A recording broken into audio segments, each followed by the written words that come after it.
Hello সবাই, কি খবর? আশা করি সবাই অনেক ভালো আছেন। আমিও ভালো আছি। চলে আসলাম আজকে দেশি ট্যাংরা মাছ রান্না করব, মানে ছোট। আর এই আলু দিয়ে করব। আর এই আলুটা কেটে রেখেছি, মোচড়া করব। মোচড়া পেয়েছিলাম আর লোভ সামলাতে না পেরেও নিয়ে আসলাম। তো আজকের দুপুরের আয়োজনটা কিছুটা হলেও একটু ভিন্ন, কারণ দেশি দেশি দেশি দেশি সব খাবার এগুলো সব। মাছটা এনেছে, মানে এক লোক বিক্রি করতেছিল, তখন দেখে তার পছন্দ হয়েছে তাই নিয়ে এসেছে। তো এখানে আমি একটা ছোট তাওয়াতে আলু ভাজা বসিয়ে দিয়েছি, তেলে বসিয়ে দিয়ে এখন আমি এটাকে একটু ভালো করে হালকা ভেজে নেব। আর এদিকে আমি একটা ভুল করে ফেলেছি, আর সে ভুলটা হচ্ছে মশলাটা আসলে সেদ্ধ করে নিতে হয়। তো আমার খেয়াল ছিল না, খেয়াল থাকাতে আমি এটাকে আর সেদ্ধ করি নাই। সেদ্ধ না করে আমি এটাকে দিয়ে দিয়েছি। যাই হোক, তো আমার শাশুড়ি মা বলে কোনো সমস্যা নাই, তুমি সব ময় মশলা দিয়ে জল দিয়ে ঢেকে দাও, ওটা আস্তে আস্তে সেদ্ধ হয়ে যাবে।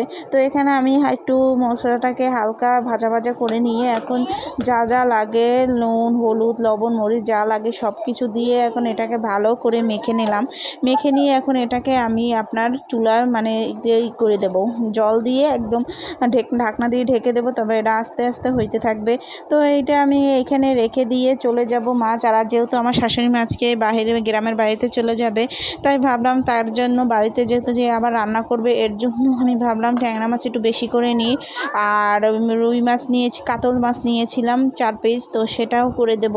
আমার শ্বশুর আবার নদীর মাছগুলো খেতে খুব পছন্দ করে, বেশি করে ছোট মাছগুলো সে খুবই পছন্দ করে।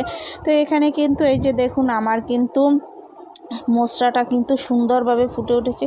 এখন এটাকে আমি ভালো করে এই মানে ফুটন্ত জলে সেদ্ধ করব এবং ভালো করে এটাকে জল টানিয়ে একদম ঝরঝরা করে নেব। এই যে দেখুন আমার ফাইনাল লুক মশলার। তো জানি না মশলাটা খেতে কেমন হবে। তো যাই হোক, রান্না কমপ্লিট হয়ে গেছে, মশলাটাকে আমি উঠিয়ে নিচ্ছি। আমাদের এলাকায় এটাকে তো মশলা বলে, আপনাদের কোন কোন এলাকায় কি বলে অবশ্যই কমেন্ট করবেন। এখানে আমি মশলাটা দিয়ে দিয়েছি, এখন আমি ট্যাংরা মাছটা রান্না করব। ওদিকে আমি কিন্তু কাতল মাছটাও রান্না করব, সেটার ক্লিপ আমি নেব না, কারণ যেহেতু অনেকটাই লেট হয়ে গেছে। আর বেশি কিছু নিতে গেলে ভিডিওটা আমার অনেক বড় হয়ে যাবে, লং হয়ে যাবে। তো এখানে আমি ট্যাংরা মাছগুলো দিয়ে দিয়েছি। তারপর এখানে আমি একটু হলুদ লবণ মেখে নিচ্ছি, ভালো করে মেখে নিয়ে হাতে মেখে নিচ্ছি।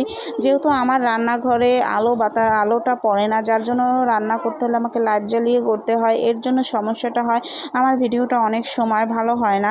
তো ফ্রাই প্যানটা বসিয়ে দিয়েছি, এখানে তেলও আমি আগে দিয়ে দিয়েছি। আর ফ্রাই প্যানে মাছ ভাজার একটা উপকার আছে, সেটা হচ্ছে মাছগুলো কিন্তু লেগে পড়ে না, একদম লেগে পড়ে না, সুন্দর মাছ ভাজা হয়। তো যাই হোক, এখানে আমি এখন মাছগুলোকে ভেজে নিচ্ছি। আর আমার এই কাঠের খুন্তিটা আমি খুঁজে পাচ্ছি না, আপনারা যদি পেয়ে থাকেন অবশ্যই আমাকে ইনবক্স করবেন। So funny. তো যাই হোক, এখানে আমি কালিজিরা ফোড়ন দিয়ে আলু দিয়ে